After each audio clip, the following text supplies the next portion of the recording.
Hey guys, it's Shaylin. I'm here today with another writing video. Today I'm bringing you a little process-related writing video, and I'm going to be talking about the types of writers and how to find your perfect writing process. I wanted to do something that was a little more nuanced than just plotting versus pantsing. My hope with this video is that it breaks down different types of methods and thought processes so that you can see where you fall and hopefully just gain a bit of a better understanding of your writing process through these different little categories. While all of the categories in this video only have two options, they're all spectrums or sliding scales, and you may find that in some categories you're like, oh, I lean very firmly to one side. Whereas in others, you might go, oh, I actually kind of do both simultaneously. I'm kind of right in the middle. And for others, you might go, oh, I have done both throughout my life, but it depends on the project. The purpose of this video is not to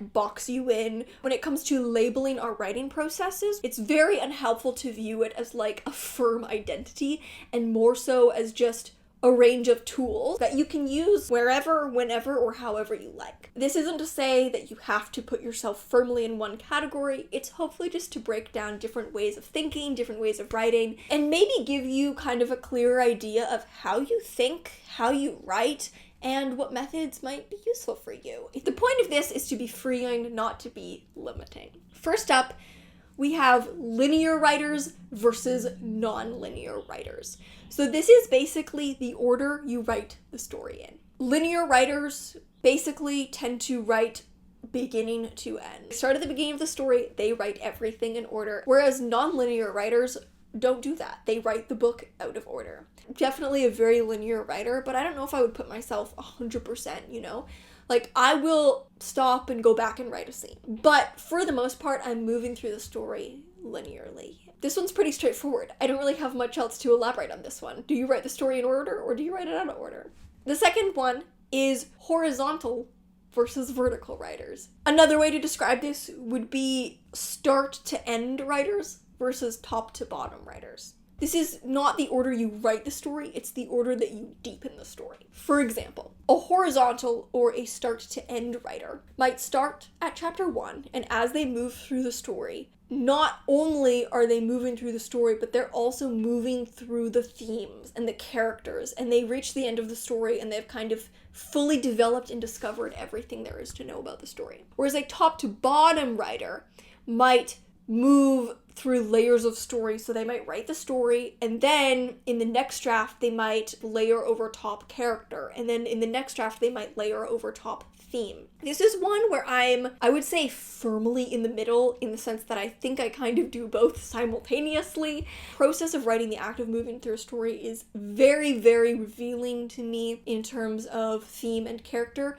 but I need multiple drafts to complete that work, and I find that as I do subsequent drafts, the purpose of those drafts is to layer over more and more layers of meaning. If you've ever heard of someone who says that they outline the plot, but they discovery write the characters, I think that that's an example of top to bottom writing, or actually in a way this is more like bottom to top writing. I used to think of myself as a very horizontal writer, I would start at the beginning of the book, and as I drafted as a discovery writer, I would uncover the depth until I reached the end and I'd figured out everything. I've been embracing more so writing and then just layering the meaning on top through subsequent drafts. That's kind of changed, especially how I approach revision. I can just write a scene and then layer on theme through each subsequent draft. Next up is inward versus outward writers. This is basically the direction that you develop ideas. You can think of this as going from detail out or from concept in. So do you start from tiny details and work outwards until you reach that shape and you create the whole shape? Or do you start from a concept, a full shape, and then you fill it in until you're finally working down to the tiny details? Very often, when people talk about plotting versus pantsing, what they're actually talking about is inward versus outward. I'm an outwards writer.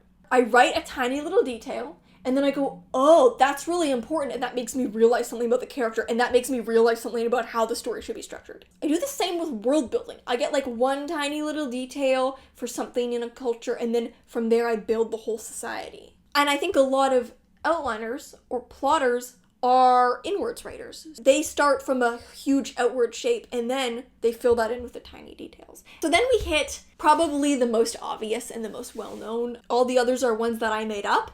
So they're not well-known. Like, you can't be like, oh, this isn't well-known, but it's a thing that I just made up and I've never talked about before.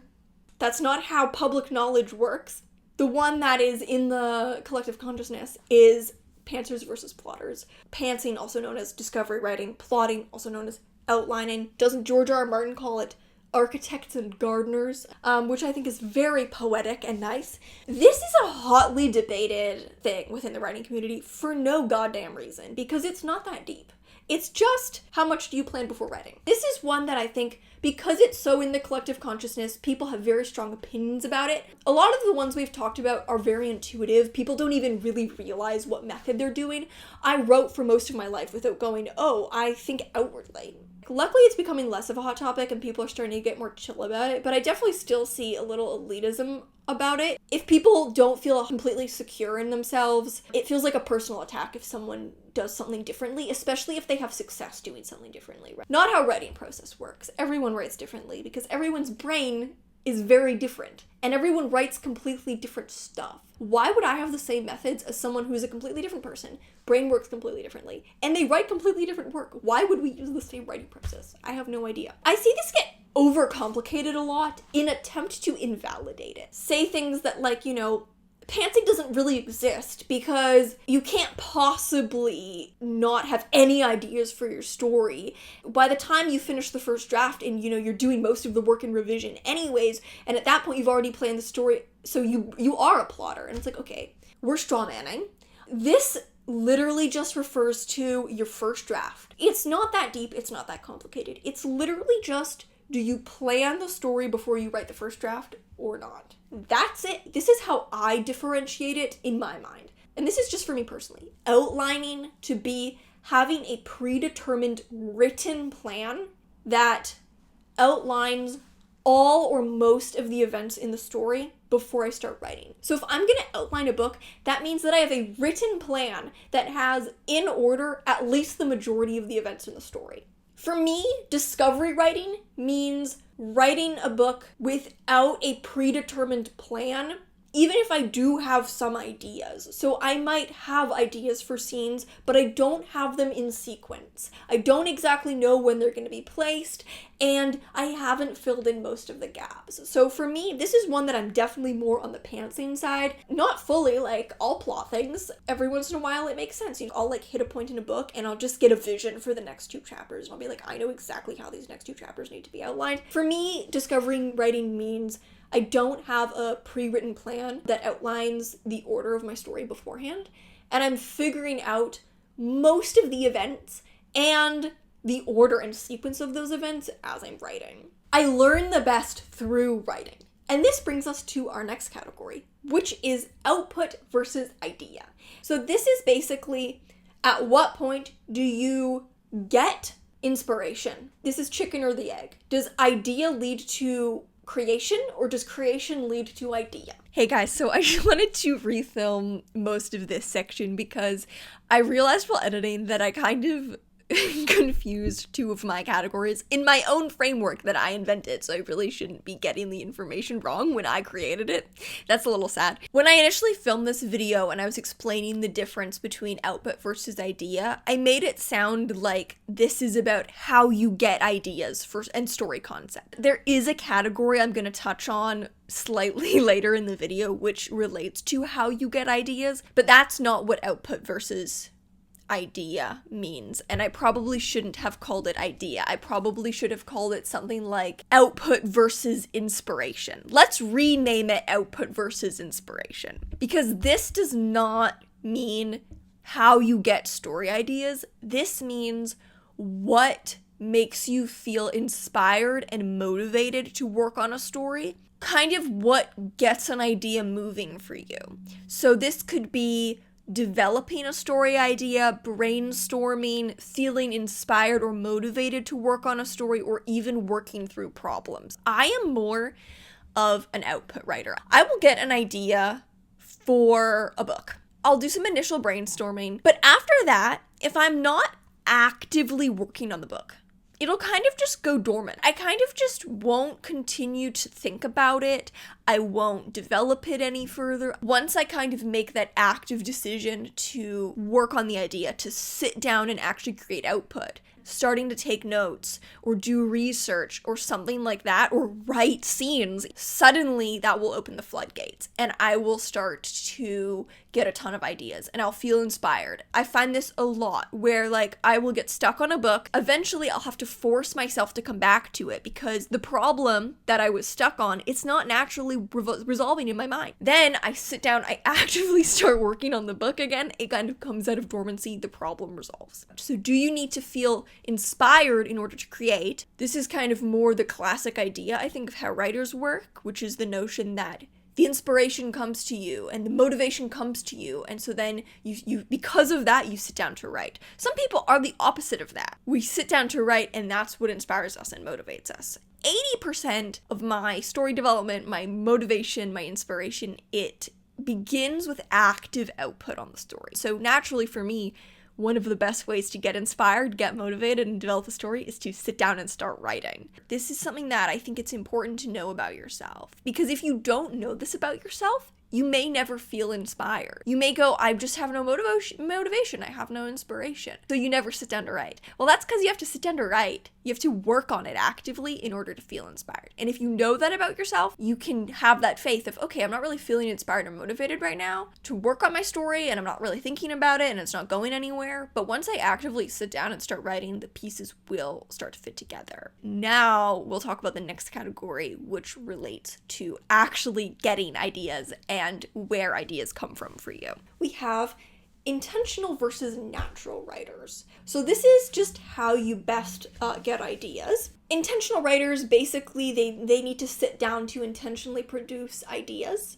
whereas natural writers kind of just let ideas come to them naturally when they're out and about. So like this is interesting because I think I'm a natural writer, but I'm also an output writer, which is really weird. I don't sit down and intentionally get ideas. I just let ideas naturally come to me. But the way I flesh out those ideas and feel inspired to work on them is through actively working on them, right? So that's kind of weird. You'd think these would be the same thing, but this is one where I see myself in what seem like opposite categories. Most ideas just ping into my head out of nowhere. I'm like, oh, that's an idea. I don't even know where that came from. But then in order to develop the idea and learn more about it, I need to be creating to do that. So that's weird. That's a weird thing. I don't know. Then we have drafters versus revisers. I've talked about this in an old video on revision that I did. Basically, this is where in the process you like to put the bulk of the work. And also just where are you more comfortable. A drafting writer or a drafter, I think, is someone who likes to draft slowly and put a lot of work into that draft. So you like to do a lot of work in drafting. You like to do a lot of refining in drafting.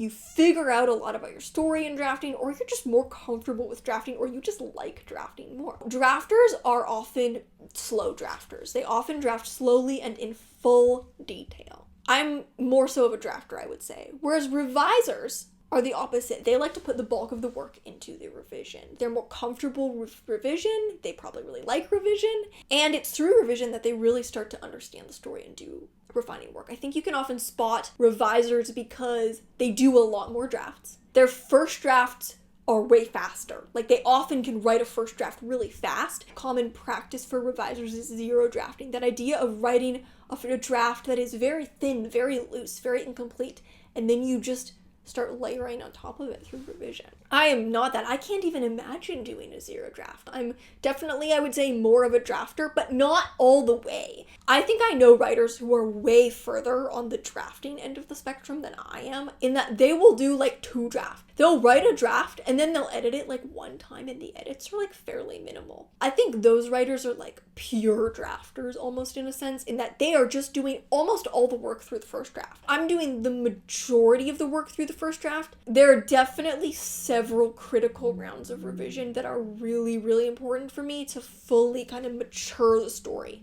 and fully refine it. The final category is actually something that I have an upcoming video on, but it's function versus effect. writers. This is basically what you prioritize when making choices. Function is how an element of story functions within the context of the story. And effect is what it's going to make the reader feel or experience. Function writers, they don't really care about the reader experience. They more so are like, okay, well, what's the purpose of my work? What's the theme I want to express? I'm very much a function writer. So they talk a lot about things like unity and cohesion and stuff like that. Everything fits together because it's all tying back to my central theme, or it's all tying back to my character and what I want to say about them, right? Every choice is made because of its function within the story. Whereas effect-based writers, they're the ones who say things like, I want to take the reader on a journey. I want to take them on like an emotional roller coaster, and I really want the reader to be feeling this at this point. They're the ones who will emotionally devastate you. I know people who are more effect writers. They will say things that I'm like, wow, I would never even think that. They'll be like, so the way I'm writing this scene, I really want the reader to feel kind of like confused at this point. I want them to, be drawn in by this confusion. And I'm like, whoa, I would never think that. Like, I would never be thinking about what I want the reader to be feeling or experiencing.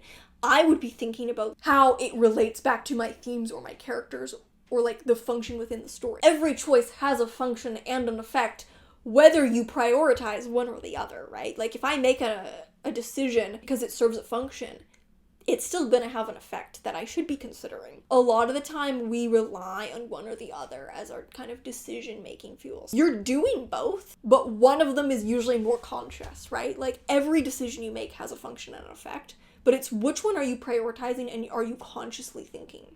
I'm definitely pretty far on function for this one. You guys have probably heard me say things like, I don't care about the reader, or like the reader is irrelevant to me, which to an effect writer probably sounds like madness. They must be thinking, what do you mean you don't care about the reader? You can tell a lot of the time when you hear writing advice, whether the person giving the advice is an effect or a function writer. They'll come from two very different schools of thought. Me as a function writer, I'll be like, the reader doesn't matter. What do you want the story to be and how do we create this? An effect writer will be like, the reader is so important. We have to be thinking about the reader. It's like the greatest sin to not think about your reader. Very different schools of thought. Neither are wrong, but just different ways of looking at writing. So those are my writing personality profiles. Let me know in the comments what your writing personality profile is. These are not set in stone, and some of these you might be like, I kind of do both, or I do both depending on the case, or it really depends, or I used to do this, but now I do this. I will leave some related videos in the description that are also about writing process. That's all for this video. Thank you guys so much for watching, and I'll see you in another video. Bye.